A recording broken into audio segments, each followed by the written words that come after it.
بسم الله الرحمن الرحيم. اللهم صل على محمد وآل محمد وعجل فرجهم. لا حول ولا قوة إلا بالله العلي العظيم. أعوذ بالله من الشيطان اللعين الرجيم. بسم الله الرحمن الرحيم. الحمد لله الذي قصرت عن رؤيته أبصار الناظرين وعجزت عن نعته أوهام الواصفين. صل على محمد وآله الطاهرين ولعنة الله على أعدائهم وقتلتهم أجمعين من الآن إلى قيام يوم الدين. أما بعد فقد قال الله سبحانه تبارك وتعالى في كتابه المبين وقوله الحق. بسم الله الرحمن الرحيم.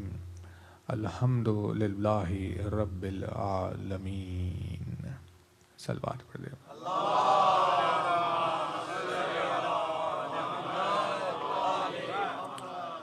فرمایا صاحب اعظم الدرجات الفاظ نے، فرمایا مالک معجز نما انداز نے، فرمایا مولا کائنات امیر المؤمنین حضرت علی ابن ابی طالب علیہ السلام.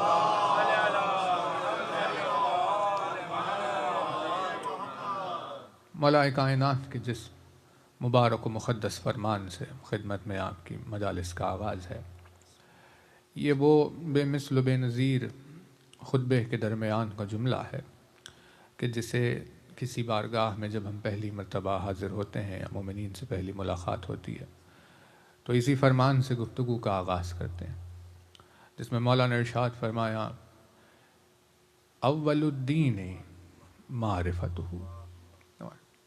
ارشاد فرماتے ہیں کہ دین میں سب سے پہلے معرفت ہے.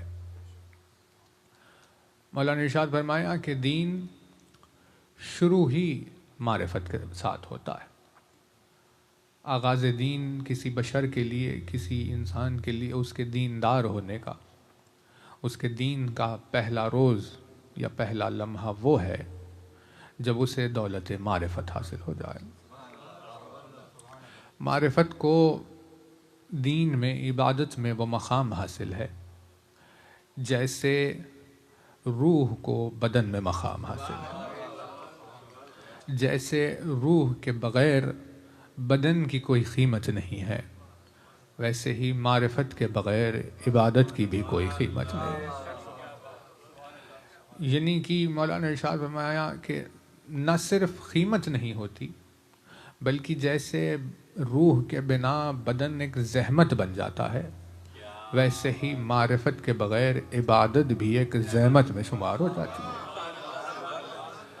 کیونکہ اگر کوئی انسان اپنے آرام کو ترک کر کے عبادت کر رہا ہے اور اس کو بدلے میں کچھ مل بھی نہیں رہا تو یعنی اس نے عبادت نہیں کی بلکہ اس نے زحمت اٹھائی ہے. معرفت کا بہت عظیم اور بہت بڑا مقام ہے. رسول اکرم نے ارشاد فرمایا کہ عارف کا رات میں سو جانا عابد کے رات بھر جاگ کر عبادت کرنے سے افضل ہوتا ہے. فرماتے ہیں کہ عارف کا افطار کرنا عابد کے روزہ رکھنے سے افضل ہوتا ہے. فرماتے ہیں کہ عارف کا وضو کرنا عابد کی نماز پڑھنے سے افضل ہوتا ہے. عارف کا اپنے گھر میں ہونا عابد کے سفر حج پر جانے سے افضل ہوتا ہے. فرماتے ہیں کہ انسان کی زندگی میں آنے والا ایک لمحہ معرفت، اس کی پوری زندگی میں آنے والا وہ ایک لمحہ، جس ایک لمحے میں اسے معرفت حاصل ہو، وہ ایک لمحہ اس کی پوری زندگی کی عبادتوں سے افضل ہوتا ہے.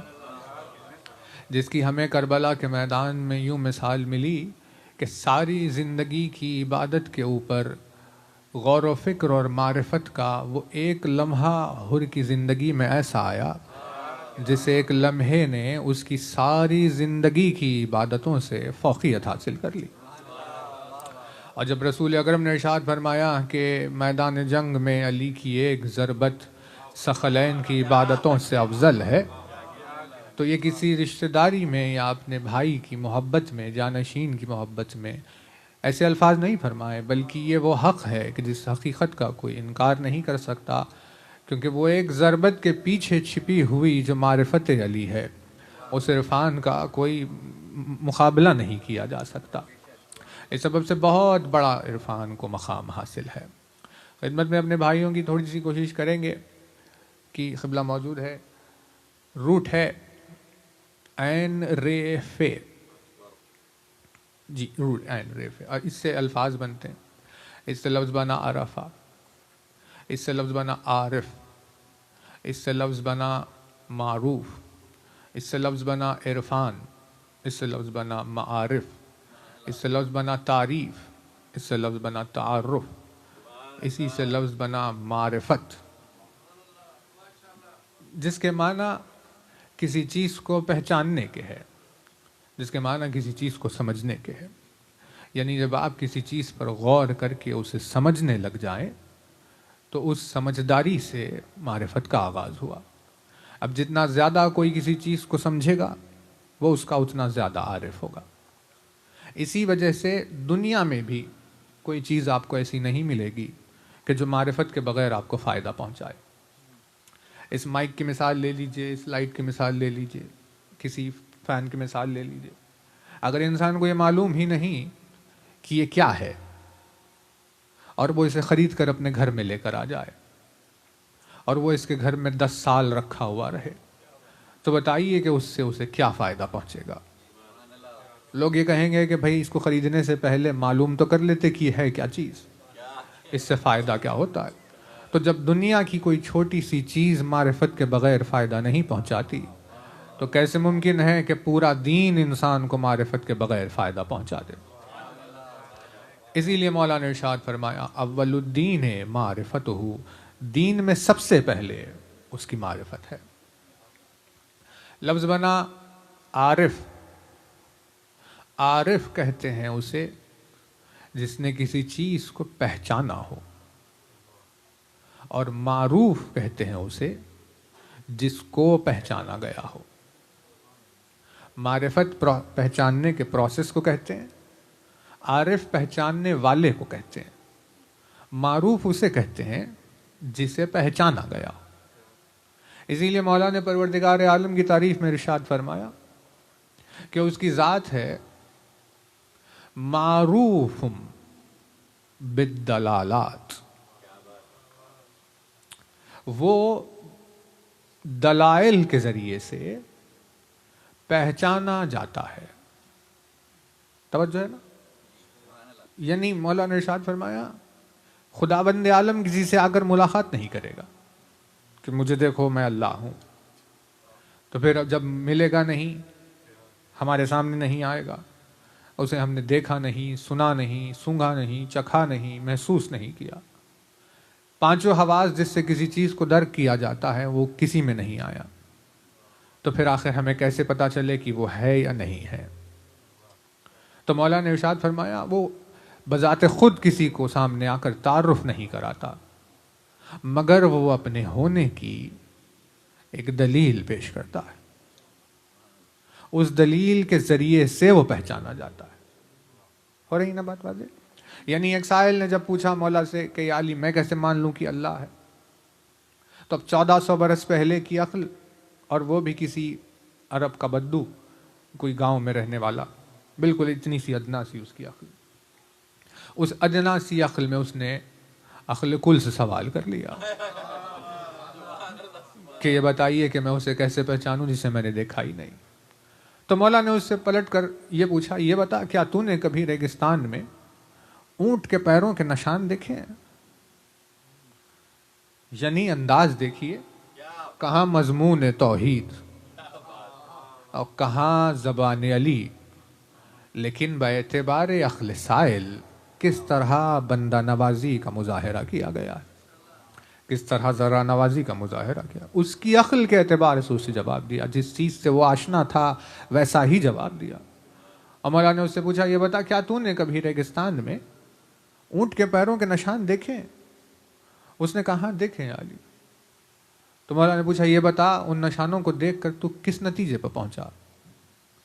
تو اس نے کہا میں یہی نتیجے پہ پہنچا، میں یہی سمجھتا ہوں کہ اونٹ یہاں سے گزرا ہے۔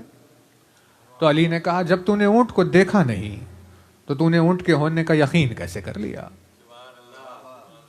تو اس نے کہا کیونکہ پیروں کے نشان بتا رہے ہیں کہ وہ یہاں سے گزرا ہے۔ فرمایا بس جیسے پیروں کے نشانوں کو تو نے دلیل بنا کر اونٹ کے ہونے کا پہچان لیا، ویسے ہی ان آسمان و زمین کو دیکھ کر اس کے بنانے والے کو کیوں نہیں پہچانتا؟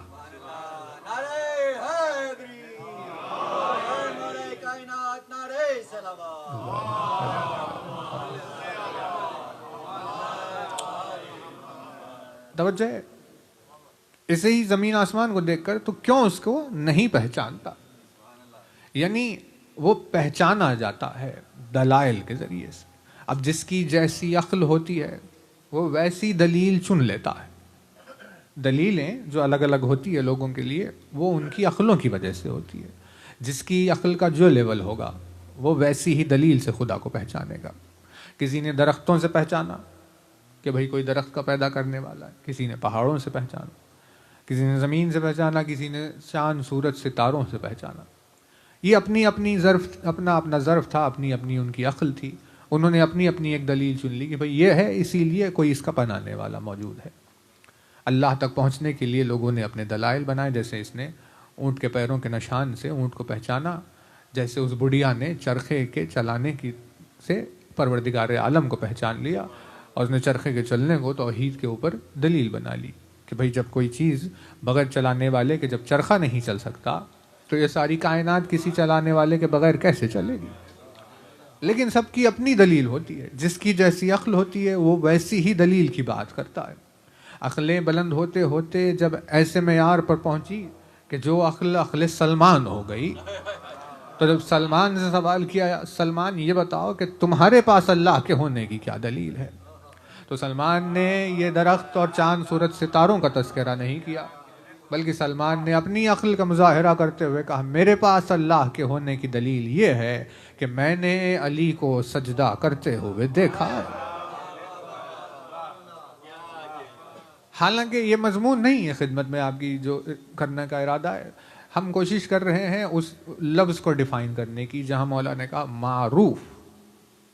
معروف کہتے ہیں اسے جسے پہچانا گیا ہو، جو جانا پہچانا ہو، جسے سب جانتے ہو، کامنلی نون، اسے معروف کہتے ہیں۔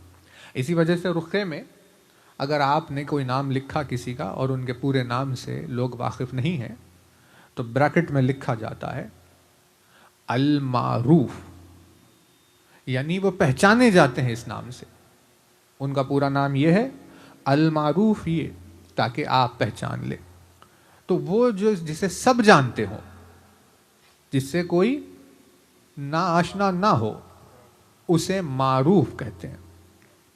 معروف کو جو پہچانتا ہے اسے عارف کہتے ہیں، یعنی پہچاننے والے کو عارف کہا جاتا ہے اور جسے پہچانا گیا ہے اسے معروف کہا جاتا ہے۔ مولا نے کہا وہ بھی معروف ہے کیونکہ کوئی بھی ایسا نہیں ہے جو اسے نہیں پہچانتا۔ بھلے ہی ارشاد فرماتے ہیں بھلے ہی دیکھنے والی آنکھوں کو وہ نظر نہیں آتا، پھر بھی نہ دیکھنے والی آنکھیں بھی اس کے وجود کا انکار نہیں کر سکتی۔ دل کے کسی گوشے سے آواز آتی ہے کہ وہ ہے، یہی وہ معروف ہے نا؟ توجہ، مطلب معروف ایک کوالٹی بھی ہے اور صفت کے روح سے ایک نام بھی ہے۔ پروردگار عالم کے ناموں میں ایک نام معروف ہے۔ تو جب معراج پر رسول اکرم چلے تھے اور معراج کا سفر کر کے واپس آئے، لوگوں نے سوال کیا کہ کیا ہوا یا رسول اللہ؟ تو بہت سارے واقعات سنائے، جس میں سے ایک واقعہ یہ ہے کہ جب میں آسمانوں پر تھا تو فرشتے مجھ سے ملاقات کرنے کے لیے آ رہے تھے، اور جو ملک مجھ سے ملنے کے لیے آتا وہ مجھ سے یہ کہتا سلام علیک کے بعد، گفتگو کے بعد وہ پوچھتا کہ یا رسول اللہ یہ بتائیے کیسے ہیں زمین پر آپ کے بھائی علی ابن ابی طالب؟ ایک بلند صلوات بارگاہ الہی میں پڑھتے ہیں۔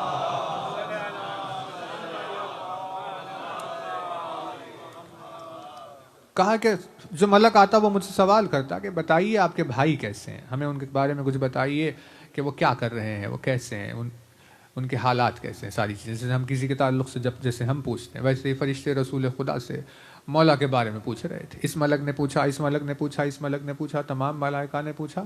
تو رسول اکرم نے پلٹ کر ان سے ایک سوال کیا. اب وہ سوال یہ تھا کہ یہ بتاؤ, تم سب لوگ جو آ کر مجھ سے علی کے بارے میں پوچھ رہے ہو, تو کیا تم سب لوگ علی کو جانتے ہو؟ تو ان فرشتوں نے جواب دیا کہ ہم علی کو کیسے نہ پہچانے یا رسول اللہ. علی کی ذات آسمانوں کے اوپر معروف ہے. فرمایا کہ ہم علی کو کیسے نہ پہچانے, آسمانوں پر علی کی ذات معروف ہے, یعنی کوئی فرشتہ نہیں ہے ایسا جو علی کو نہیں جانتا ہو. آسمانوں پر علی اتنی شہرت رکھتا ہے, اتنی معرفت رکھتا ہے, اتنا زیادہ پہچانا جاتا ہے کہ آسمانوں پر مولا کائنات کا نام معروف ہے. یعنی معروف کے بارے میں ہمیں پتا چلا کہ معروف علی کے ناموں میں سے ایک نام ہے. تو جب ہمیں معروف سمجھ میں آئے گا کہ معروف کیا ہے, تبھی ہمیں سمجھ میں آئے گا کہ امر بالمعروف کسے کہتے ہیں. امر بالمعروف ترجمہ کیا جاتا ہے کہ نیکی کی طرف بلانا, لیکن اس سٹیٹمنٹ کو آپ اگر دیں گے تو اس میں نیکی کہیں نظر نہیں آئے گی. امر کہتے ہیں آرڈر دینے کو, حکم دینے کو, بلانے کو, یا کسی چیز کے پورا کرنے کے لیے جو حکم دیا تھا اسے کہتے ہیں امر, یعنی بلانا. بالمعروف, معروف کی طرف بلانے والے کو یا بلانے کو امر بالمعروف کہتے ہیں. کیونکہ مولا کائنات کی طرف بلانا بہت بڑی نیکی ہے, اسی لیے ترجمہ اس کا کیا جاتا ہے کہ بھئی نیکی کی طرف بلانے کو امر بالمعروف کہتے ہیں. لیکن یہ ہوتے ہوتے تھوڑا سا ڈیویٹ ہو گیا. اگر وہاں پر علی موجود نہیں ہے تو وہ کوئی بھی کام ہوگا لیکن اسے نیکی میں شمار نہیں کیا جاتا. سب سے بڑی نیکی وہ نیکی ہے جب کوئی بلانے والا اپنے دوست کو علی کی محبت کی طرف بلائے. کیونکہ معروف مولا کائنات کے ناموں میں سے ایک نام ہے, اسی لیے امر بالمعروف کا مطلب ہے علی کی طرف بلانا اور دعوت دینا. تو جب انسان کو امر بالمعروف سمجھ میں آ جائے گا تو اسے خود بخود نہیں عن المنکر بھی سمجھ میں آ جائے گا. علی کی طرف بلانے کو امر بالمعروف کہتے ہیں اور دشمنان علی سے روکنے کو نہیں عن المنکر کہا جاتا ہے.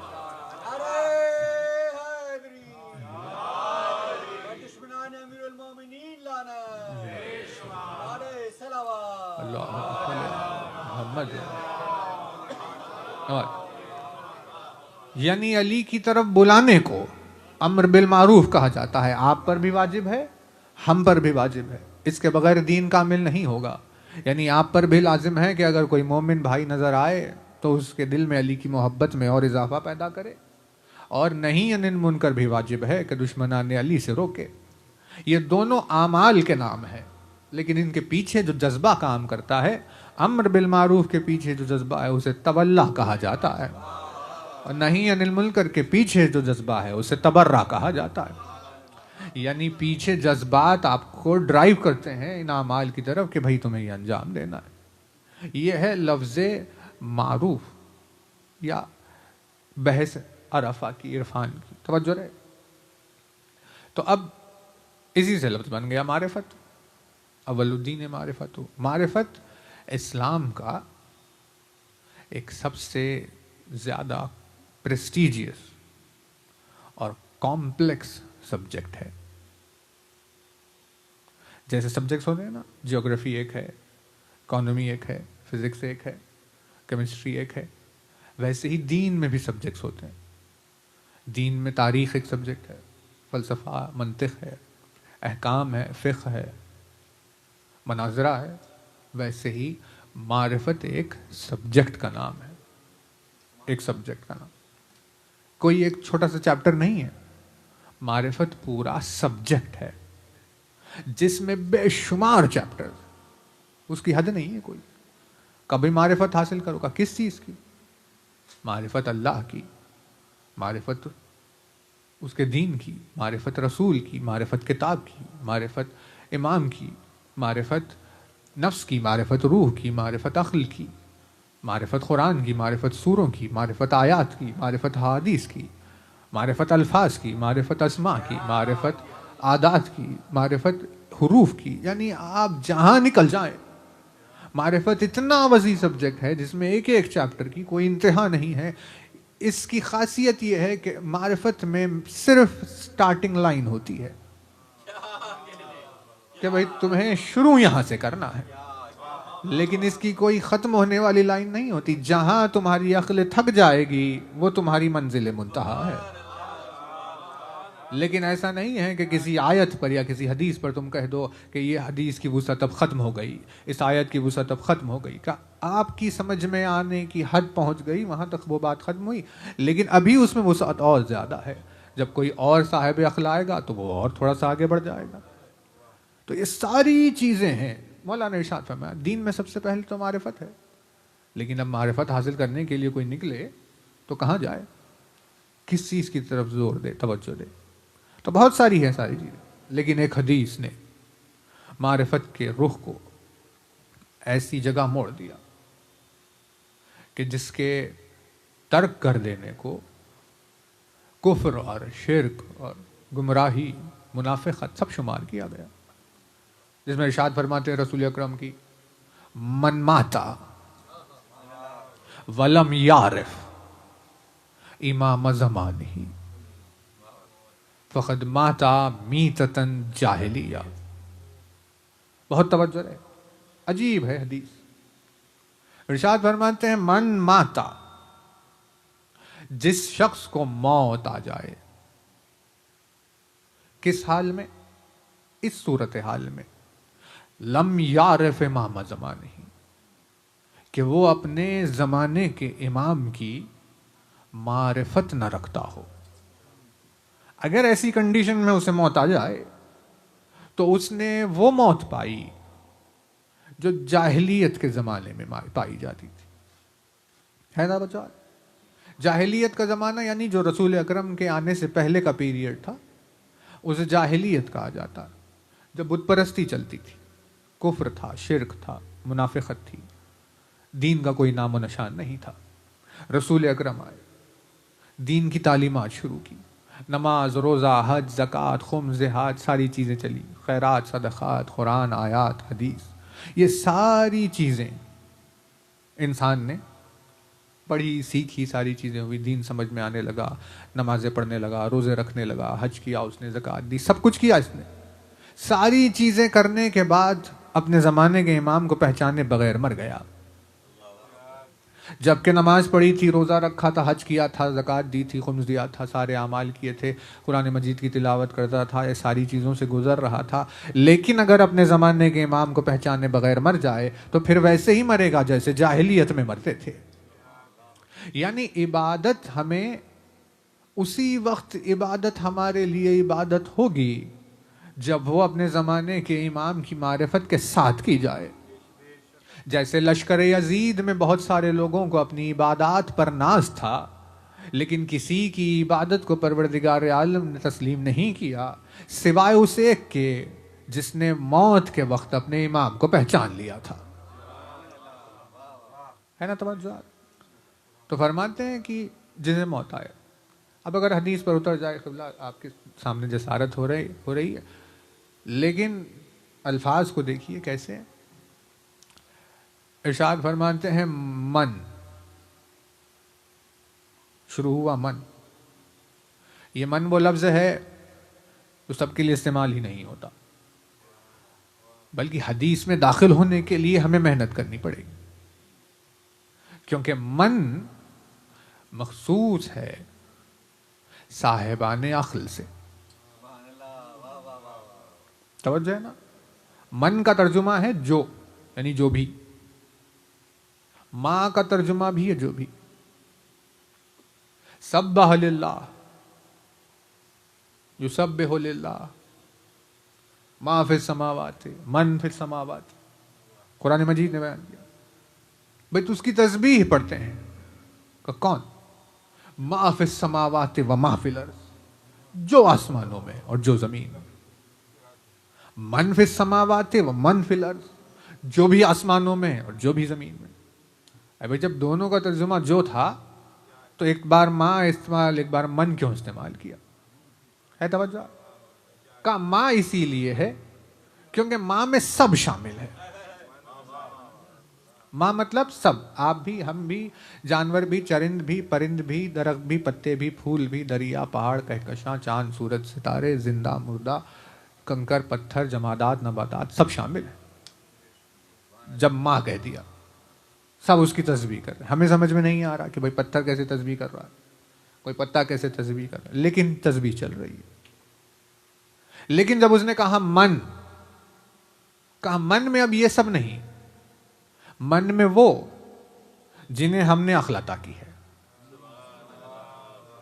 یعنی جب کسی حدیث میں من استعمال کیا جاتا ہے یا کسی آیت میں من کا استعمال ہوتا ہے تو انسان کو ایک جستجو درکار ہوتی ہے جس کے بغیر وہ اپنا شمار من میں نہیں کرا سکتا۔ بھائی توجہ، ہم سب کے سب، یعنی جتنے بھی انسان ہیں وہ سب من میں نہیں آئیں گے، کیونکہ انسان بھی ہونے کے باوجود وہ بے عقل ہو سکتا ہے نا؟ بے عقل ہے یا نہیں ہے کیسے پتا چلے؟ انسان تو ہے، اللہ نے عطا کی لیکن اس نے استعمال نہیں کیا، وہ مر گئی۔ مولا نے ارشاد فرمایا نا کہ بھئی جیسے بدن کو کھانا چاہیے ویسے ہی عقل کو بھی کھانا چاہیے۔ بدن کو روٹی نہیں ملے گی تو بدن مر جائیں گے، عقل کو اس کی غذا نہیں ملے گی تو عقل مر جائے گی۔ تو اس نے پوچھا یا علی عقل کی غذا کیا ہے؟ کھانے سے تو ہم پیٹ بھر لے سکتے ہیں، عقل کے لیے کیا چاہیے؟ فرماتے ہیں عقل کی غذا علم ہے۔ جیسے روٹی نہ ملنے سے ایک پیریڈ کے بعد بدن مر جاتا ہے، پانی نہ ملنے سے مر جاتا ہے، ویسے ہی اگر علم نہ ملے تو بھوک سے تڑپتے تڑپتے ایک دن عقل بھی مر جاتی ہے۔ تو جب عقل مر جائے تو پھر انسان کا شرف ختم ہو جاتا ہے، کیونکہ انسان اشرف المخلوقات ایسے ہی نہیں ہے کہ بھئی تم دو پیروں پر کھڑے ہوئے ہو انسان بن گئے ہو اسی لیے سب سے افضل، بلکہ فرمایا تم اسی لیے افضل ہو کیونکہ تمہارے پاس عقل ہے۔ پھر بات واضح ہو رہی ہے نا؟ یعنی ارشاد فرماتے ہیں مولا نے فرمایا کہ فرشتوں کو اللہ نے عقل عطا کی، انہیں نفس نہیں دی، جانوروں کو نفس عطا کی، انہیں عقل نہیں دی، انسانوں کو عقل بھی دی، نفس بھی دی۔ جس کی عقل اس کی نفس پر غالب رہے وہ فرشتوں سے افضل ہوتا ہے، جس کی نفس اس کی عقل پر غالب آ جائے وہ جانوروں سے بدتر ہو جاتا ہے۔ بھلے ہی انسان نظر آتا ہے لیکن حیوانوں سے بدتر ہوتا ہے۔ یعنی وہ انسان ہونا اس کا اشرف الخلق نہیں ہے، یعنی صرف انسان پیدا ہو گیا اور اسی لیے سب سے افضل، ایسے نہیں ہے، بلکہ افضل اس وقت ہے جب اس کی عقل اس کے پاس ہو، جب اس کی عقل زندہ ہو، ورنہ وہ جانوروں سے بدتر ہو جاتا ہے۔ تو عقل مر جائے تو انسان حیوانوں سے بدتر ہوا۔ عقل کو اس کی غذا پہنچانی ہے، پوچھا کہ کیا ہے؟ کہا علم ہے۔ تو ہم نے پھر پوچھا کہ بھئی وہ کہاں ملے گا؟ روٹی تو مل جائے گی بازار میں، کسی کھیت میں آپ کو مل جائیں گے چاول گیہوں وغیرہ، اس سے لے کر آئے، علم کہاں ملے گا؟ تو ارشاد فرمایا انا مدینۃ العلم وعلی بابھا، میں شہر علم ہوں، علی اس کا دروازہ ہے، جس سے علم چاہیے وہ علی سے آ کر علم لے۔ یعنی علی سے رشتہ ٹوٹا، علم سے رشتہ ٹوٹا، علم سے رشتہ ٹوٹا، عقل پر بھوک تاری ہوئی، عقل پر بھوک تاری ہوئی، عقل مر گئی، عقل مر گئی، انسان حیوانوں سے بدتر ہو گیا۔ مطلب نتیجہ یہ نکل رہا ہے کہ جو علی سے جڑا ہوا نہیں ہے اس کا شمار انسانوں میں نہیں کیا جائے گا۔ علی سے رشتہ ٹوٹ جانے کے بعد وہ حیوانوں میں شامل ہو جاتا ہے، کیونکہ علم ختم ہوا، عقل ختم ہوئی، عقل ختم ہوتے ہی شرف ختم ہو گیا۔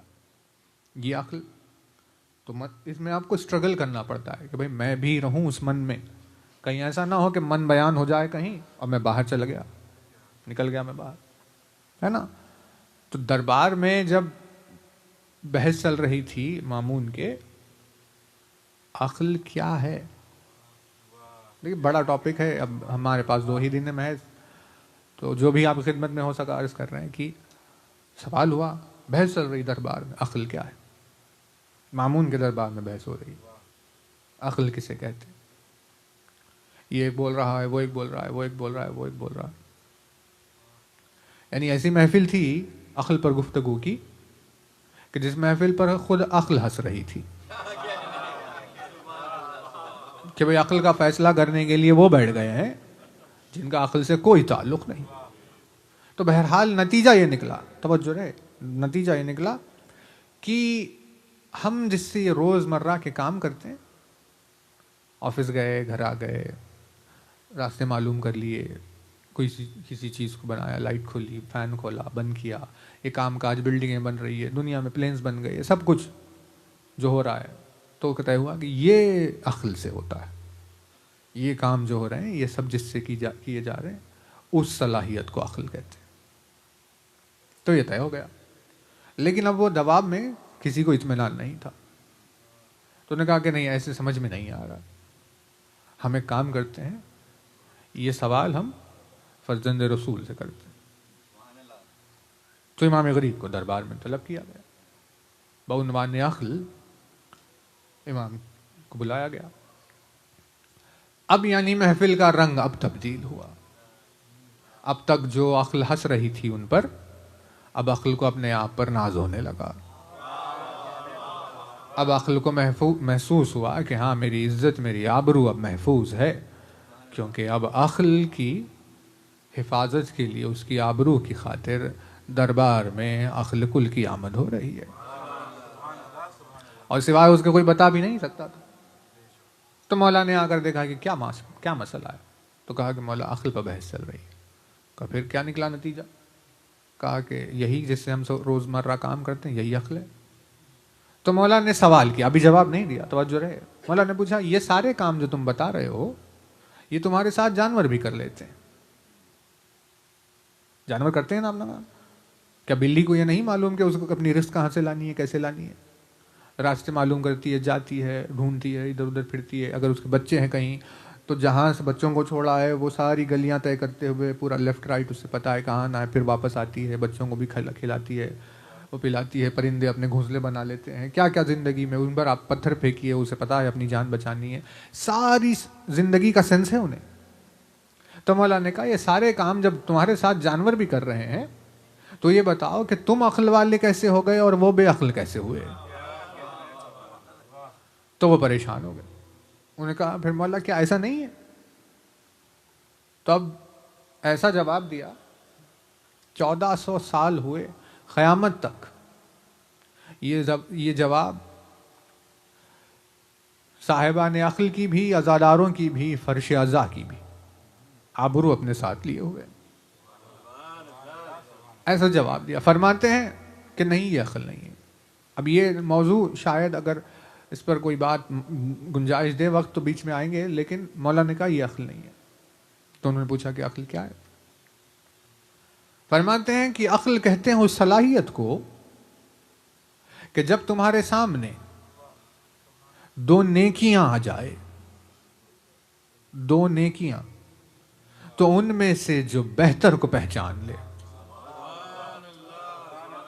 اور جب دو برائیاں آئیں تو ان میں سے بدتر کو پہچان لے، اسے عقل کہتے ہیں. یعنی نیکیوں میں مدارج ہوتے ہیں، مدارج.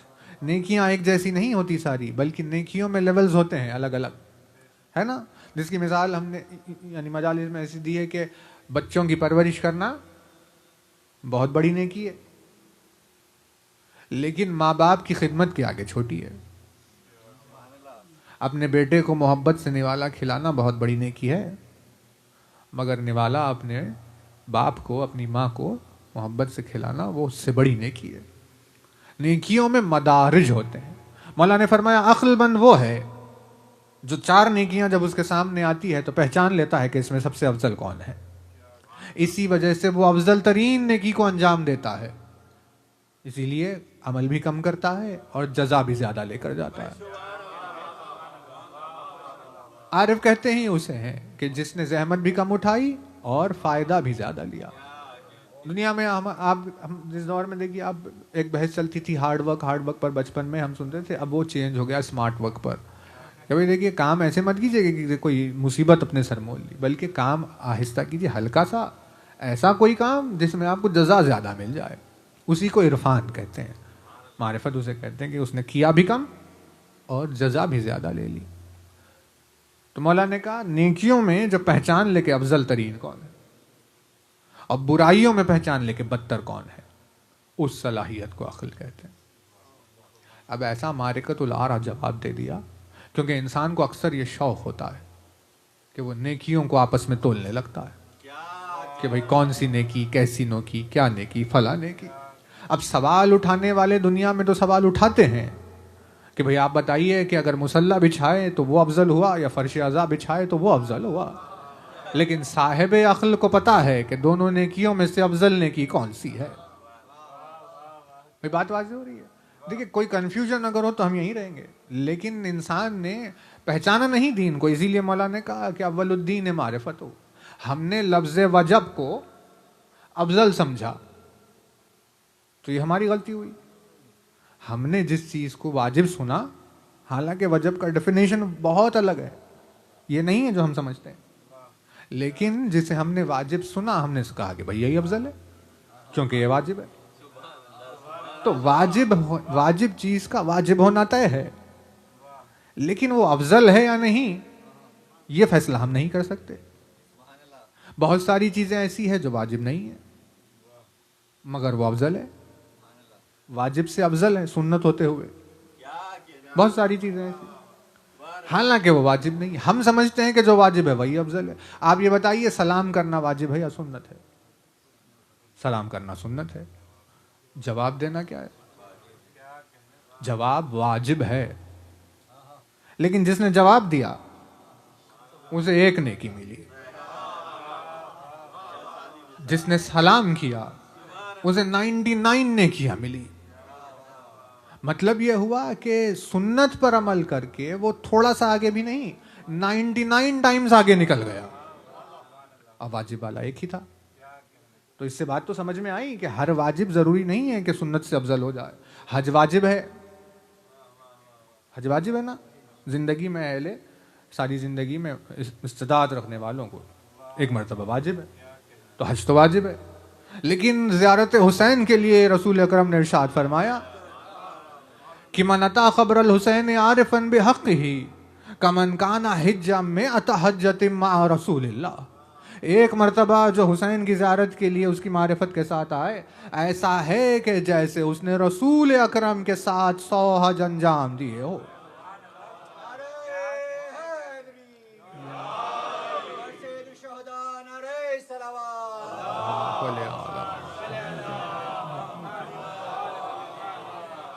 تو یہ ہم طے کر رہے ہیں کہ بھئی اگر لفظ واجب ہے تو یہی افضل ہوگا، لیکن ایسا نہیں ہے. واجب کا مطلب ہے obligation، جو آپ کو کرنا ہی ہے، لیکن ایسا نہیں ہے کہ وہ چیز سب سے افضل ہو جائے. ایسے سلام کرنے والا افضل ہے جواب دینے والے سے. نیکیوں کو پہچانتے ہیں، اسی کو صاحب عقل کہتے ہیں. تو مولا نے کہا کہ بھئی جواب دیا، دربار سارا خاموش. چاہنے والا ایک ساتھ تھا، مسکرا رہا تھا، خوشی ہو رہی تھی اس کو. وہ باہر آیا ہنستے ہنستے. مولا چل رہے ہیں، وہ بازو چل رہا ہے، ہنس رہا ہے، بلا وجہ مسکرا رہا ہے. بھئی یہی تو محبت کی پہچان ہوتی ہے. یعنی اب وہ الفت رکھنے والا ہے کیسا؟ الفت محبت یعنی جس سے آپ کو محبت ہے، اگر وہ جیت گیا تو آپ جیت گئے.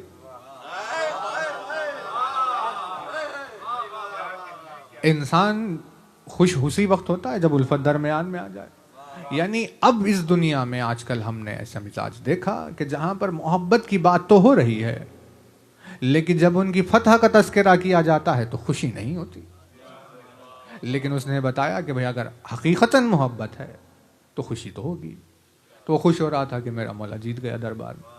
تو مولا نے پوچھا اس سے کیوں مسکرا رہا ہے؟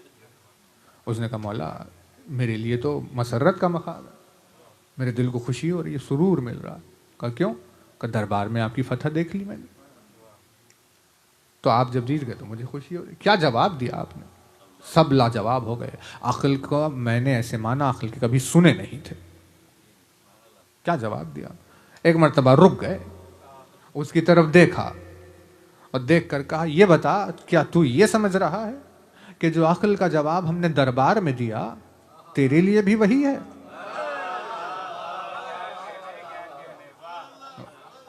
تو اس نے کہا مولا کیا ایسا نہیں ہے؟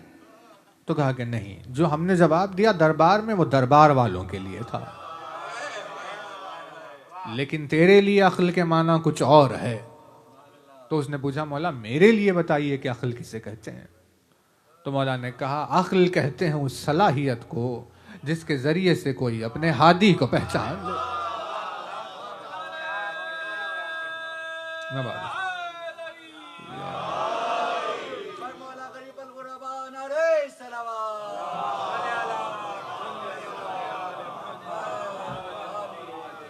عقل کہتے ہیں اس صلاحیت کو جس کے ذریعے سے کوئی اپنے ہادی کو پہچانے. فرماتے ہیں عقل مند وہ ہے جو جانتا ہے کہ اسے کس کے پیچھے چلنا ہے، جو اپنے ہادی کو پہچانتا ہے.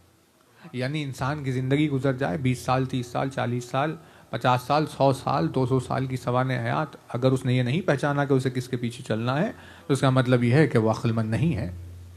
کیونکہ عقل کہتے ہیں اس صلاحیت کو جو اپنے ہادی کو پہچانتا ہے. پہچان لیا ہادی کو. تو غدیر کے میدان میں رسول اکرم نے لوگوں کی عقلوں کا امتحان لے لیا اور ان کے سامنے ہادی کو پیش کیا. تو 1.25 لاکھ کے مجمع میں انگلیوں پر شمار کرنے والے ہی جتنے تھے جنہوں نے اپنے ہادی کو پہچانا.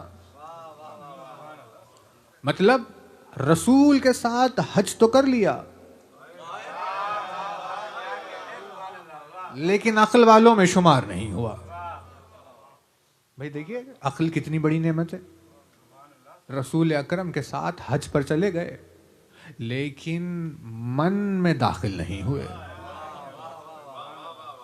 تو جب یہ حدیث آئی من،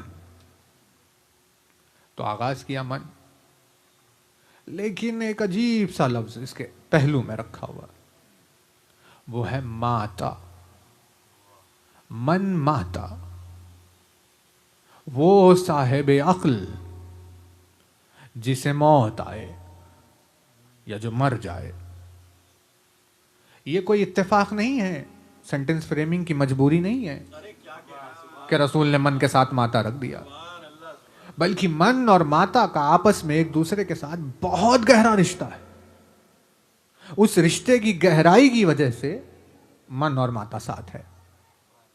کیا رشتہ ہے وہ؟ دیکھیں من ہے عقل. وجود انسان میں ہم اپنے ٹائم میں انشاءاللہ دیکھیں بات تمام کریں. انسان کے وجود میں جو چیزیں ہیں ملی ہوئی، تو اصل وجود جو ہے، اصل وجود وہ ہوتا ہے نفس. نفس اصل وجود، یعنی اوریجنل بینگ جو آپ ہے اصل میں وہ نفس ہے. نفس کے ساتھ بہت ساری چیزیں جڑی ہوئی ہے. بہت توجہ رہے، تیزی سے پڑھ لیں لیکن ایسا نہ ہو کہ بات مس ہو جائے. نفس کے ساتھ بہت سارا، اصل اوریجنل کون ہے؟ نفس ہے. جب آپ کہتے ہیں نا میں، یہ کون ہے؟ یہ نفس ہے. یہ جو ہے نا یہ ہاتھ، اسے آپ کبھی نہیں کہیں گے یہ میں ہوں. میرا ہاتھ، میری صورت، میری آنکھیں، میرا بدن، میری گاڑی، میرا گھر. ابھی پھر میں کہاں ہے؟ یہ سارے میرے ہیں اگر، تو پھر میں کہاں؟ کہ میں اندر وہ جوہر لطیف ہوں. نفس جو کہتا ہے میں، یہ اس کے خادم کا نام ہے. بدن اس کا خادم ہے. جیسے کار آپ کی خادم ہے، کار آپ کی خادم ہے، فین آپ کا خادم، ویسے ہی بدن اس کا خادم ہے. خادم تھوڑا سا اللہ نے بنایا ظاہر ہے، اسی لیے کمپلیکس بھی ہے. خادم بھی ہے، ملک بھی ہے، اور لباس بھی ہے. اللہ نے نفس کو اڑا دیا یہ کہ بھئی اوڑھ لو تم یہ لباس. تو جیسے یہ شیروانی ہم نے پہن لی ہے لیکن یہ ہم نہیں ہے، ویسے ہی یہ جو بدن ہے یہ اللہ نے پہنا دیا لیکن وہ ہم نہیں، اندر ہے. اندر وہ ڈریس ہے، نفس، بدن اس کا ڈریس ہے پہنا ہوا جو یہ نفس ہے. اور حکومت چلتی ہے اس کی، اس پر، نفس کی اس بدن پر. ملکیت ہے اس کی، ہاتھ سے جو چاہے وہ کام لے، پیر سے جہاں چاہے وہ جائے، آنکھ سے جو چاہے وہ دیکھے. حکومت چلتی ہے. کوئی بھی بدن کا حصہ نفس کی مخالفت نہیں کر سکتا کہ بھئی آپ ہم نہیں کریں گے. پروردگار عالم نے وہ حکومت، وہ سلطنت عطا کی. یہ نفس ہے. توجہ رہے، بدن آپ نہیں ہے. بدن اس کے لیے ایک لباس ہے، اس کی سلطنت کا نام ہے. لیکن مشکل کیا تھی؟ مشکل یہ تھی کہ اللہ نے بدن کو مٹی سے بنایا لیکن بدن میں حرکت کرنے کی صلاحیت نہیں تھی. وہ موو نہیں کر سکتا تھا، پڑا ہوا ایک جگہ ویسے ہی. اس میں حرکت پیدا کرنے کے لیے اللہ نے اس میں روح پھونکی. روح کے پھونکنے سے اس میں جان آ گئی. اب یہ کام کر سکتا ہے, لیکن کام کیا کرے گا وہ نفس ڈیسائیڈ کرے گا. تو اس کی مثال سمجھ لیجیے یوں ہے کہ بدن ہارڈ ویئر ہے اور روح اس میں پھونکے جانے والا وہ سافٹ ویئر جس سے بدن چلتا ہے, اور نفس ہے وہ ایڈمنسٹریٹر جو کسی چیز کو چلاتا ہے. یہ لائٹ ہے بدن ہارڈ ویئر, وہ کرنٹ جو آ رہا ہے وہ ہے روح جس کے بغیر یہ چلے گی نہیں, اور نفس ہے وہ شخص جو کھٹکا کھولتا اور بند کرتا ہے کہ کب اسے کھولنا ہے کب بند کرنا ہے نا. کلیئر ہوا یہ؟ یعنی جیسے فون آپ نے خرید لیا لیکن اس میں سافٹ ویئر نہیں ہے اگر تو وہ نہیں چلے گا. تو سافٹ ویئر روح ہے, فون ہارڈ ویئر ہے, چلانے والا نفس ہے. یہ تینوں آ گئے, اب زندہ نکلنے والے تھے سب. تو پروردگار عالم نے کہا رکو, ایسے نہیں جانے دیں گے, ایک اور نعمت تمہیں دینی ہے. کہا بھائی سب تو ہو گئے. کہا اب کیا پروردگار؟ کہا اب ایک اور نعمت ہے جسے کہتے ہیں عقل. عقل کو اس نے اس ملک کا وزیر بنا دیا, اس ملک کا ہادی بنا دیا, اور نفس کی طرف الہام کیا کہ دیکھو تمہیں اگر کوئی بھی کام کرنا ہو تو ایک بار اس سے مشورہ کر لینا.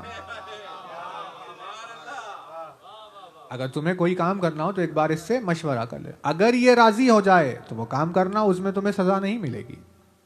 لیکن اگر یہ مخالفت کرے تو تم وہ کام نہ کرنا کیونکہ تمہیں اس کی سزا ملے گی. اسی وجہ سے چوری کرتے ہوئے کوئی انسان اگر پکڑا گیا, اسے جیل میں ڈال دیا گیا, تو وہ جیل میں آرام سے خاموش بیٹھے رہے گا. وہ شکایت نہیں کرے گا کسی کی بھی, کیونکہ جب وہ چوری کر رہا تھا تو اس کی عقل نے اسے روکا تھا کہ بھئی تمہیں نہیں کرنا ہے نا. لیکن کیونکہ اس نے عقل کی مخالفت کی اور پکڑا گیا تو وہ خود جانتا ہے کہ بھئی میں ہی گناہگار ہوں. یوں بات چل رہی ہوتی. تو عقل کو ہادی کا مقام حاصل ہے, بدن پر ہادی کا مقام, وہ گائیڈ کرے گا. نفس جب کچھ کام کرنا چاہے گا تو عقل اسے کہے گا کہ یہ صحیح ہے, غلط ہے, نہیں ہے فلاں. اتنی سی عقل ہے ہماری. کوئی عقل کی ہماری یعنی ویلیو ہی نہیں ہے. سنجیے آپ کیا ویلیو ہوگی. رسول اکرم ارشاد فرماتے ہیں میں ہوں عقل کا سمندر, میں عقل کا سمندر ہوں. اب یہاں پر پہلو میں پیسیفک ہے, کم از کم اگر ہم اسے بھی لے لیں, اب نہ جانے کتنے بڑے سمندر ہیں کائنات میں, لیکن یہ بھی کچھ کم نہیں ہے. آدھی سے زیادہ زمین کور کری ہوئی سمندر کا عالم دیکھیے, اور گہرائیاں ایسی کہ وہ ماریانا ٹرینچ وغیرہ کی کہ سب ڈوب جائے, اس میں ہمالیاز ڈوب جائے, ایوریسٹ چلا جائے اندر. یہ عالم ہے, یہ سمندر. فرماتے ہیں میں عقل کا سمندر ہوں. اس سمندر کی ایک بوند میں سے, جی ایک بوند میں سے, اس سمندر کی ایک بوند میں سے اللہ نے سب میں عقل تقسیم کیا. ایک بوند میں سے سب کو عقل ملی ہے, جس کو جتنی ملی ہے. اسی ایک بوند میں ہم سب ہیں, آپ سب ہیں, سارے لوگ ہیں. اسی ایک بوند میں کہیں بوزر ہے, کہیں سلمان ہے, میسم و مقداد ہے. اسی ایک بوند میں کہیں جبریل ہے, اسرافیل ہے, میکائیل ہے. اسی میں کہیں آدم ہے, کہیں ابراہیم ہے, کہیں موسیٰ ہے. ایک ہی بوند میں سے سب کو بانٹا گیا ہے. تو اتنے بڑے نام جب پہلے ہی گزر گئے تو سوچئے کہ ہمیں کتنی ملی ہوگی. لیکن اتنی چھوٹی ہی سی صحیح, اگر نفس نے اس کی مخالفت کی تو سزا بھگتنی ہے نا. وہ ایک کہہ رہی تھی مت کرو, لیکن ہم نے خلاف کیا تو سزا بھگتنی ہے. جبکہ اتنی سی ہے. اتنی چھوٹی عقل کی مخالفت کے بعد سزا کا حقدار ہو گیا اور سزا سے بچ نہیں سکتا. تو جس نے عقل کل کی مخالفت کر لی ہو وہ بھلا کیسے بچ سکے گا. یعنی یہ نظام چل رہا تھا عقل کا. اب دیکھیے کیا موضوع چھڑا تھا. یہ جب یہ باتیں ہو رہی تھی تو اس نے پوچھا مولا میں یہ جاننا چاہتا ہوں کہ اللہ نے ہادی کا مقام عقل کو کیوں دیا. بھائی بادشاہ تو ہے نفس, اور بدن ہارڈ ویئر ہے, روح سافٹ ویئر ہے, سارے چل رہے تھے. نفس کو ہی بول دیتا کہ بھئی یہ کرنا ہے. یہ ہادی کا الگ سے مقام عقل کو کیوں ملا؟ توجہ ہے نا. تو مولا نے جواب دیا عقل اسی لیے ہادی ہے کیونکہ وہ معصوم ہے. یعنی عقل کبھی بھی گناہ کی خواہش نہیں کرتی. گناہ کی خواہش نفس کرتا ہے، عقل اسے روکتی ہے کیونکہ اس میں گناہ کرنے کی خواہش پائی ہی نہیں جاتی. اس عصمت کی وجہ سے اسے ہادی بنایا گیا ہے. یعنی جو معصوم نہیں ہوتا وہ ہادی نہیں ہو سکتا.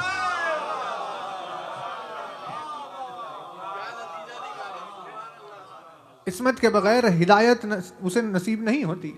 کہا کہ بھائی ہادی ہونے کے لیے اس کا معصوم ہونا ضروری ہے. آپ کا ایک بدن، آپ کی ایک عقل اتنی سی، ہمارا بدن ہماری اتنی سی عقل، ایک ایک نفس کی ہدایت کے لیے ایک ایک ہادی. یعنی کتنا امپورٹنٹ ہے ہدایت کا مضمون کہ ایک ایک نفس کے لیے ایک ایک ہادی رکھا، اور جسے ہادی بنایا اسے معصوم ہونے کی وجہ سے بنایا. تو جب ایک انسان کے اوپر کوئی عصمت کے بغیر ہادی نہیں ہو سکتا تو عالمین کا جو ہادی ہوگا وہ معصوم کے سوا کوئی اور کیسے ہو سکتا؟ کیونکہ نفس پلٹ کر کہہ دے گا، اگر وہ گناہ سے روکے گا اس کو اور وہ خود گناہ گار ہوگا تو نفس پلٹ کہے گا کہ تم ہمیں کہاں روک رہے ہو؟ میں چوری کروں، میں شراب پیوں، میں کچھ بھی کروں، آپ بولنے والے کون ہیں؟ خود آپ اتنے گناہ گار ہیں اسی لیے آپ خاموش رہے. لیکن جو نفس خاموش ہو جاتا ہے عقل کی ہدایت کے اوپر، جو بھلے ہی نافرمانی کر لے، مخالفت کر لے، لیکن الزام نہیں لگا سکتا پلٹ کر کیونکہ اسے پتا ہے کہ یہ معصوم ہے نا توجہ. اب یہ پورے نظام کو آپ کی خدمت میں اسی لیے عرض کیا، بس کوشش ہے وہ ماتا تک آنے کی. من ماتا، جو شخص مرے، جو صاحب عقل، اسے موت آئے. کیوں لفظ موت؟ من کے ساتھ ماتا کیوں؟ کیونکہ نفس اور عقل کو آپ غور سے اگر اپنی بدن میں غور سے دیکھیں گے تو نفس ہمیشہ زندگی کی فکر کرتا ہے کہ میں کیسے جیوں، اور عقل ہمیشہ مرنے کی فکر کرتی ہے کہ میں کیسے مروں. ہے نا؟ نفس کبھی بھی مرنے کی تیاری نہیں کرتا، نفس ہمیشہ جینے کی تیاری کرتا ہے. کپڑے کون خریدتا ہے؟ نفس خرید رہا ہے. گاڑی کون خرید رہا ہے؟ نفس خرید رہا ہے. گھر کون خرید رہا ہے؟ نفس خرید رہا ہے. یہ سارے انتظامات نفس کے. ابھی کیوں؟ کیونکہ وہ جینے کے پلان کر رہا ہے. ہم جب آفس جائیں گے تو یہ پہنیں گے، برتھ ڈے میں جائیں گے وہ پہنیں گے، جوان رہیں گے یہ کریں گے، ضعیفی میں جائیں گے وہ کریں گے، گاڑی اس وقت کے لیے، گھر اس وقت کے لیے، پیسے اس وقت کے لیے، یہ سارے. یعنی اسے ہمیشہ اپنی زندگی کی پڑی ہے. وہ سمجھتا ہی نہیں کہ اسے کبھی مرنا ہے، جبکہ اسی کی موت کا اعلان کیا گیا ہے کہ بھئی ہر نفس کو موت کا مزہ چکنا ہے، لیکن بھولا بیٹھتا ہے. اس کے مزاج میں نہیں ہے موت کی تیاری کرنا. جیتا رہتا ہے، ہمیشہ جینے کی فکر میں رہتا ہے کہ بھئی کیسے جیوں اور کیسے جیوں. یعنی وینٹیلیٹر، ہاسپٹل میں لیٹے میں وینٹیلیٹر لگا ہوا ہے، اس پر بھی اگر کوئی ملنے آ جائے تو پلان یہی ہوتا ہے بھئی کسی طرح نکل جاؤں یہاں سے اور پھر جا کے باہر جیوں گا. یہ اس کی جینے کی خواہش. لیکن ایسے مومنٹ پر عقل کہتی ہے یہ دیکھ وینٹیلیٹر تک آ گیا، مر جائے گا، کچھ تو نیکیاں کر لے ایسے جو تجھے موت کے بعد کام آئے. نہیں توجہ نہیں کرے. یعنی خیرات کرو، یہ کون کہتا ہے؟ یہ عقل کہتی ہے. کسی کی مدد کرو، یہ عقل کہتی ہے. کسی کے کام آ جاؤ، یہ عقل کہتی ہے. کچھ نیکیاں کر لو، یہ عقل کہتی ہے. کیوں؟ کیونکہ تجھے مرنا تو ہے. یعنی عقل پریپیئر کرتی ہے موت کے لیے کہ دیکھ خبردار ایسا نہ ہو کہ مرتے وقت تو بیکار میں مر جائے اور تیری زندگی کا کوئی نتیجہ نہ نکلے. اسی لیے کچھ نیکیاں ایسے کر تاکہ مرتے وقت تیری موت بھی حسین رہے جس طرح تو زندگی جی رہا ہے. نفس کو جینے کی فکر ہوتی ہے کہ میں جیوں کیسے. عقل کو موت کی فکر ہوتی ہے کہ مرنا کیسے ہے. کیونکہ من میں عقل والے شامل ہے، اسی لیے رسول اکرم نے من کے ساتھ لفظ ماتا رکھ کر یہ بتایا کہ صاحب عقل ہمیشہ اپنی موت کی تیاری میں رہتا ہے.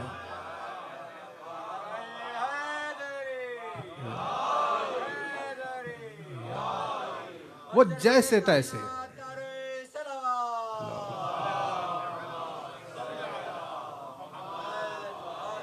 جیسے تیسے وہ جی لے، لیکن عقل کو اس کی پرواہ نہیں ہوتی. پرواہ ہوتی ہے کہ دیکھو مرتے وقت اس کا کیا حال ہوگا، کہیں ایسی موت نہ آ جائے اس کو جس سے اللہ ناراض رہے. اسی لیے کیونکہ عقل کی فکر توجہ موت کی طرف ہوتی ہے، اسی لیے من کے ساتھ ماتا رکھا اور ارشاد فرمایا اب ساری چیزوں میں خیرات کرنی ہے، نیکی کرنی ہے، عبادت کرنی ہے، فلاں کرنی ہے، سب فکروں میں سب سے بڑی فکر جو نفس عقل کو رہتی ہے کہ بھی جس کے بغیر مرنا نہیں ہے، وہ ہے آگے والے الفاظ جب ارشاد فرمایا وَلَمْ يَعْرِفْ إِمَامَ زَمَانِهِ. پوری کوشش عقل یہی کرتی ہے کہ دیکھ مرتے وقت ایسی حالت میں مرنا نہیں ہے کہ تو اپنے زمانے کے امام کو نہ پہچانتا ہو. یعنی ہمیں حیات دی گئی ہے. بات کو یہاں روک رہے ہیں، انشاءاللہ دیکھیے کنٹینیو کرنے کی کوشش کریں گے اب 3 دن میں جتنی بھی بات ہو، لیکن اسے یہاں روک رہے ہیں. ساری زندگی پوری حیات ہمیں دی گئی ہے صرف اسی لیے تاکہ ہم موت کی تیاری کریں. موت کے ایک لمحے کے پریپریشن کے لیے 60 برس کی زندگی دی گئی ہے. جیسے سال بھر کا ٹائم دیا جاتا ہے ایک دن کے ایگزام کے لیے، ویسے ہی زندگی بھر کی مہلت دی گئی ہے اس ایک لمحے کے لیے، جس ایک لمحے میں اسے موت آئے. اور وہ لمحہ کامیابی کا اس کے لیے اس وقت ہے جب وہ مرتے وقت اپنے امام کو پہچان لے. یعنی جب موت آئے گی تو فرشتوں کے ساتھ وہ دیدار بھی کرے گا، ائمہ کا دیدار کرے گا. مولا فرماتے ہیں مرتا نہیں کوئی جب تک مجھے دیکھ نہ لے. یعنی اب وہ کیسے پہچانے کہ یہ کون ہے؟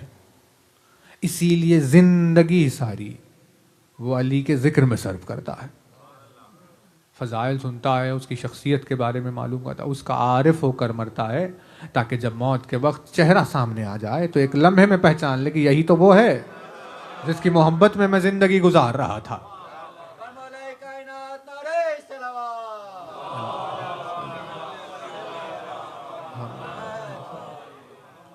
اس ایک لمحے کے عرفان سے اس کی موت کامیابی کی موت ہوتی ہے. اور اگر وہ مس ہو جائے تو ارشاد فرمایا ماتا میتتن جاہلیہ، وہ جاہلیت کے زمانے میں جو لوگ مرے تھے ویسے مرتا ہے. بت پرست مرتا ہے، کافر مرتا ہے، مشرک مرتا ہے، منافق مرتا ہے جو امام کو پہچانے بغیر مر جائے. بہت بہت زیادہ اس پراشوب دور میں ہمارے لیے بہت ضروری ہے کہ عرفان امام کی طرف جستجو کرے. کل روز جمعہ ہے، دیکھیں ختم کر دی ہم نے یہ بات. کل روز جمعہ ہے، اس کے ظہور کا روز جمعے کا روز ہے. الخاب بے شمار، صاحب الزمان، اسرائب العصر والزمان، خلیفۃ الرحمان، امام الانس والجان، عین الحیات، سفینۃ النجات. اس کے ایسے بے شمار القاب کے ایک ایک لقب کے اوپر انسان اگر غور کرے تو زندگی ختم ہو جائے ساری. جمعے کا روز کل ساحل نے پوچھا مولا یہ جمعے کو جمعہ کیوں کہتے ہیں، نام اس کا جمعہ کیوں رکھ دیا گیا؟ تو جیم میم عین روٹ ہے، اس سے لفظ بنا جمع، اجماع، مجمع، اجتماع. جمعہ جمعہ دن کا نام نہیں ہے، ایونٹ کا نام ہے. جمعہ کا مطلب ہے ایک جگہ جمع ہونا، گیدرنگ کو جمعہ کہتے ہیں، جمع ہو جانے کو ایک جگہ. اس نے پوچھا مولا جمعے کو جمعہ کیوں کہتے ہیں؟ تمہارا نے جواب دیا اسی لیے کیونکہ یہی وہ دن تھا جس دن آسمانوں پر اللہ نے ساری مخلوق کو علی کی ولایت کے اقرار کے لیے جمع کیا تھا. اس جمع کرنے کی وجہ سے اس کا نام جمعہ رکھا گیا. یعنی گیدرنگ کا پرپس بتایا مولا نے کہ جمع کیوں کیا تھا، کہا کہ علی کی ولایت کے لیے اسے جمع کیا گیا تھا. جیسے غدیر کے میدان میں رسول نے لوگوں کو جمع کیا تھا تاکہ علی کی ولایت کا اعلان کرے، اللہ نے بھی آسمانوں پہ ویسے ہی کیا تھا. اسی لیے جب وہ پردے سے باہر آئے گا تو وہ ویک ڈیز میں فرائیڈے نہیں ہوگا بلکہ وہ آتے ہی پھر سے لوگوں کو جمع کرے گا اور پھر سے اسی اقرار کو لے گا جو آسمانوں پر اللہ نے علی کی ولایت کے لیے لیا تھا. اس کے آتے ہی کیونکہ وہ لوگوں کو جمع کر کے علی کی محبت کا سوال کرے گا، اسی لیے اس کی آمد کو جمعہ کہا جاتا ہے. ورنہ وہ دن کے انتظار میں نہیں ہے کہ وہ دن آئے تو میں آؤں، ایسا نہیں ہے. جو خود انتظار وقت کر رہا ہو وہ بھلا وقت کا امام کیسے ہوگا؟ وہ جس وقت آئے وہی وقت جمعہ ہے.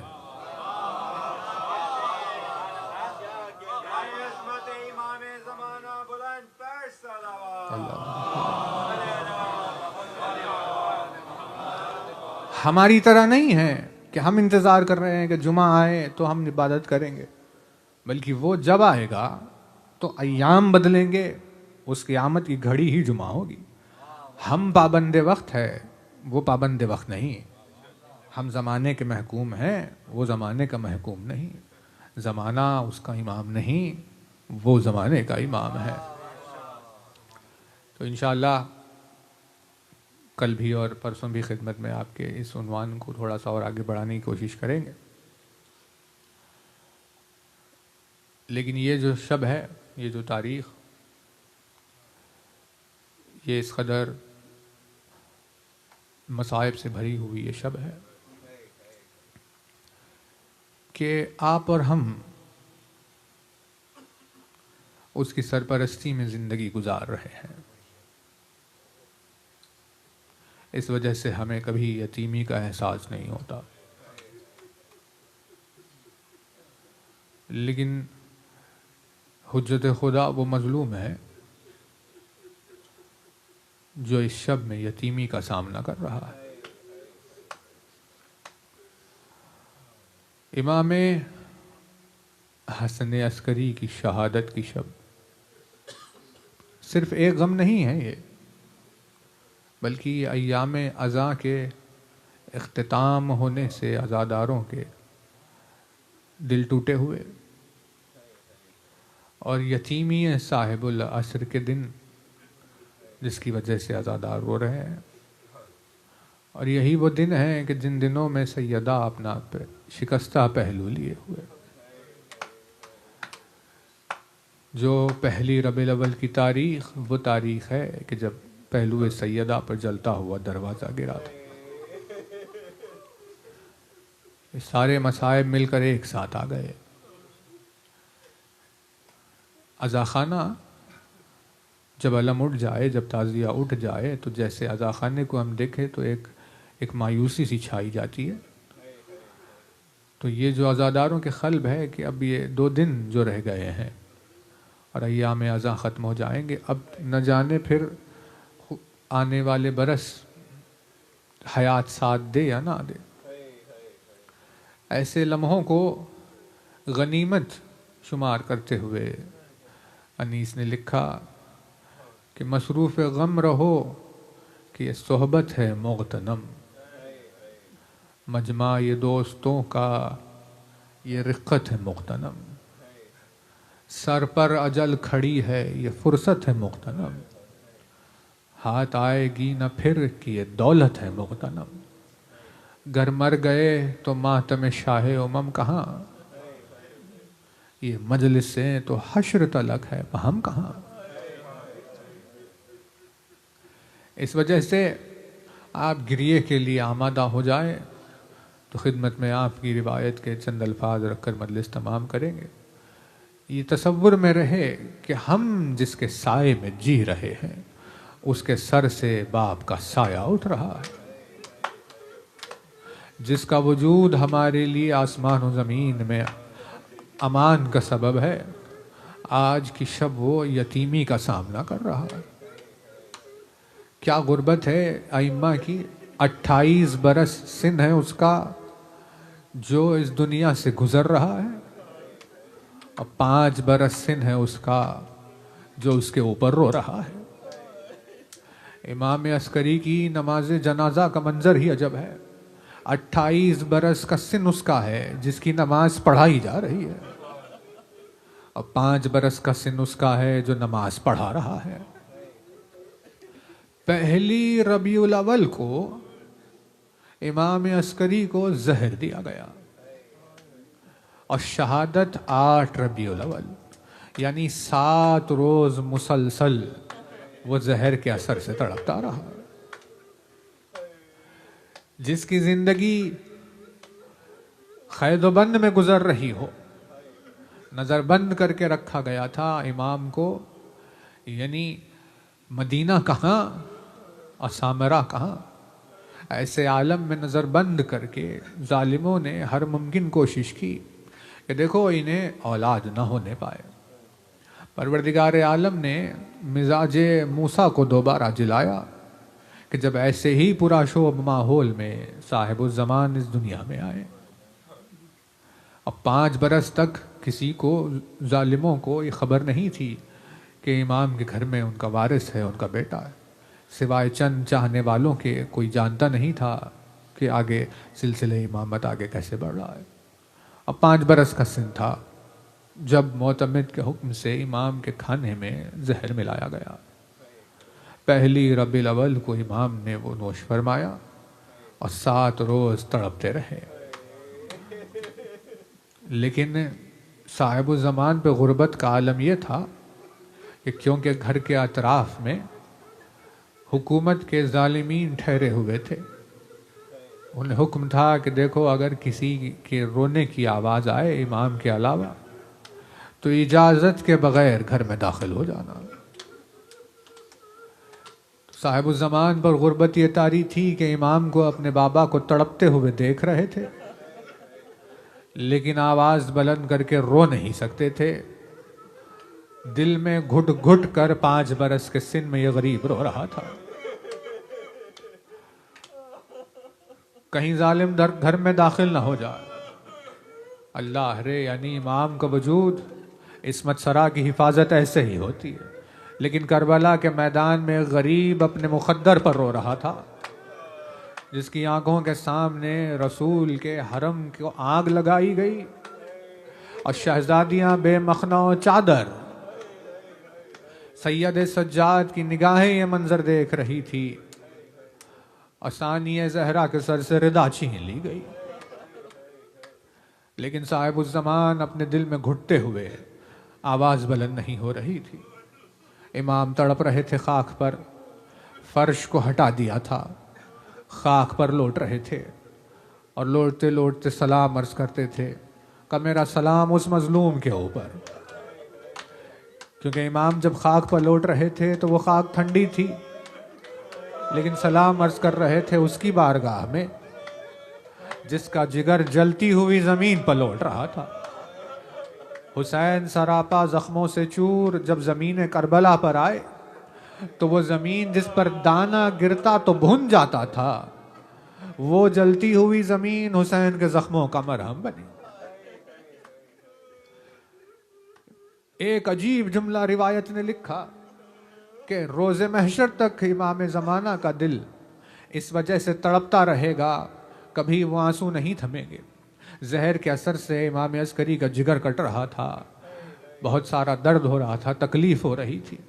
ایک کیفیت لکھی گئی اس میں کہ امام کا زہر کے اثر سے حلق جل رہا تھا، اسے جتنا بھی برداشت کیا امام نے برداشت کیا، لیکن جب اس دنیا سے گزرنے کا وقت آیا تو اپنے 5 برس کے کم سن بیٹے کو ہی صحیح کہا، میرے لال، میرا زہر کے اثر سے گلا جل رہا ہے، مجھے تھوڑا سا پانی پلا دے۔ بیٹا دوڑتا ہوا اپنے بابا کے لیے پانی لے کر آیا۔ روایت نے لکھا کہ بس اس پانی کو نوش فرمانے کے بعد امام کی شہادت ہو گئی، لیکن ہاتھ جوڑ کر عرض کرے مولا یہ نصیب تو ہے کہ بیٹا اپنے بابا کے لیے پانی بھی لے کر آئے، لیکن امام عسکری اس پانی کے جام کو اپنی آنکھوں کے سامنے دیکھ کر اس مظلوم پر سلام کر رہے تھے کہ میرا سلام اس غریب کے اوپر جسے وقت آخر پانی کی ایک بوند نصیب نہیں ہوئی۔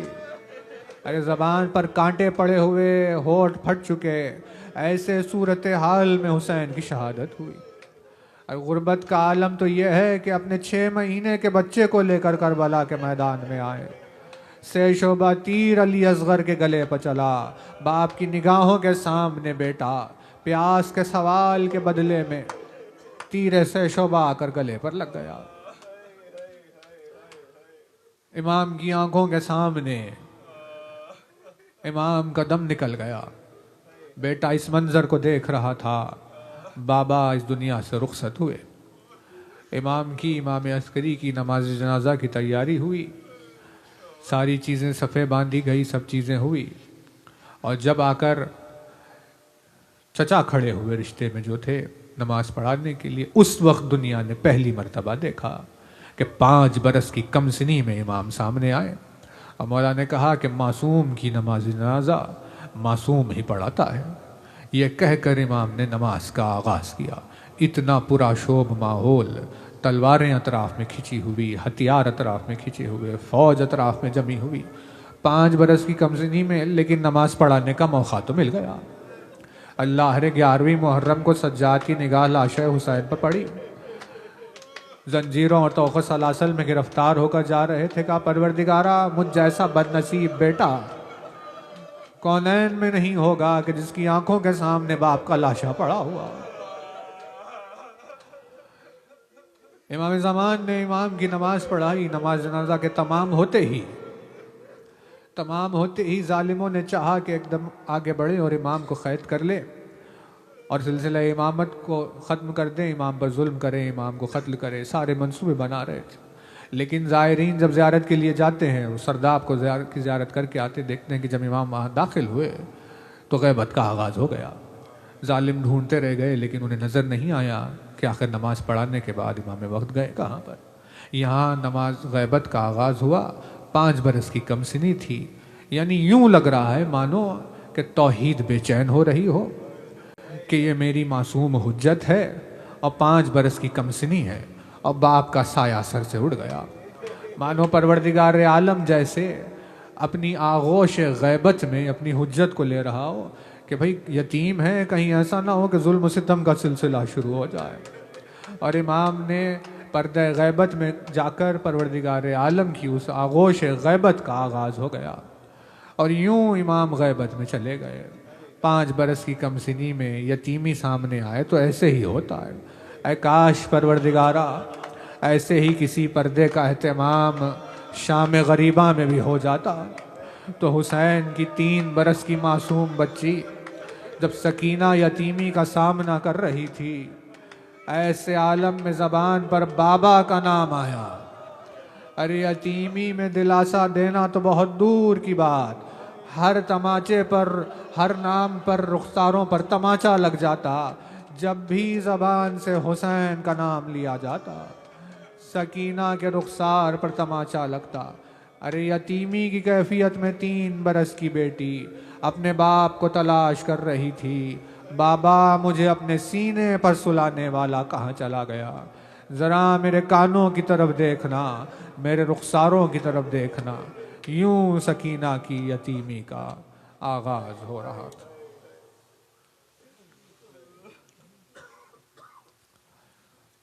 الا لعنت اللہ علی الظالمین وسيعلم الذین ظلموا ای منقلب ینقلبون۔